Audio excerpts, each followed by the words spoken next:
Después de una larga transición, ha dado inicio el gobierno de Andrés Manuel López Obrador, quien fue el triunfador en las elecciones del 1 de julio, en la que más de 30 millones de personas decidieron que había llegado el momento de un cambio. Pero ese 1 de julio no se explica sin el 6 de julio de 1988, porque ahí fue donde la izquierda empezó a dar pasos firmes hacia la obtención del poder. Recordemos que el ingeniero Cuauhtémoc Cárdenas, Porfirio Muñoz Ledo y Eberto Castillo encabezaron un bloque opositor conocido como el Frente Democrático que buscaba ganar las elecciones.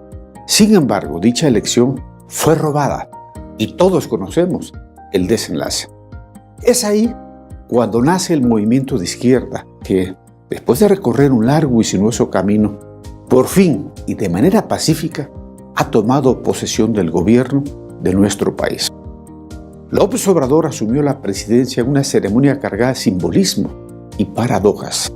Por ejemplo, resultó muy simbólico que quien le colocó la banda al nuevo presidente fuera Porfirio Muñoz Ledo, quien culmina así una carrera política caracterizada por la defensa de la democracia, pero también resulta paradójico que en la misma ceremonia se encontraba sentado en su carácter de director de la Comisión Federal de Electricidad, Manuel Bartlett, quien fue el principal operador en la tristemente célebre caída del sistema que permitió que al final Salinas llegara al poder. Esto refleja que el nuestro es un país de símbolos y que hay que verlo con mucha calma y con mucho cuidado. Ha iniciado pues el gobierno de un hombre que durante 3 procesos electorales luchó por llegar a la presidencia y hoy gobierna a todos los mexicanos. Pero, ¿qué lleva en sus espaldas López Obrador? Por un lado, están esos 53 millones de pobres que están cansados de tanta desigualdad y que vieron en el actual presidente una esperanza para poder contar con un futuro, y por eso le dieron el gobierno, más no el poder. Y por otro, están los grupos económicos que tienen grandes espacios de poder que no lo quieren y que durante los últimos meses lo han combatido con todo el rigor. Estamos en el inicio de un sexenio que se caracterizará por ser una democracia de confrontación, en la que se plantea un cambio en el modelo, pero, como todo cambio, se enfrenta a la resistencia de quienes poseen el poder económico que han estado acostumbrados a vivir con un gobierno sometido a sus intereses. Así empieza el nuevo sexenio, con el presidente luchando por arrancar los excesivos privilegios a los grupos de poder económico y estos combatiendo y presionando para no perder dichos privilegios. Solo el tiempo nos dirá quién se impone.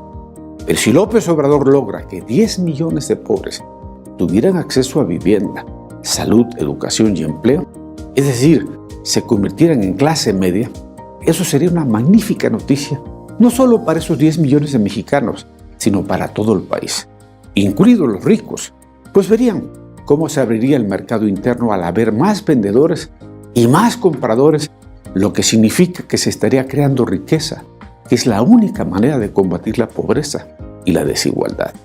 Si el cambio es más fuerte que la resistencia, veremos una transformación del país en favor de la mayoría de los mexicanos.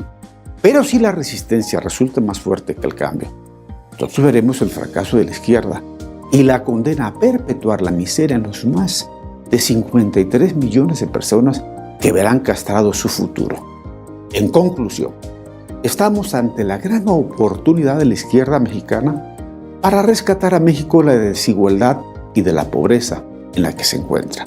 Porque un fracaso de Andrés Manuel solo llevaría a acrecentar aún más la desigualdad entre pobres y ricos, y esto no le conviene a nadie.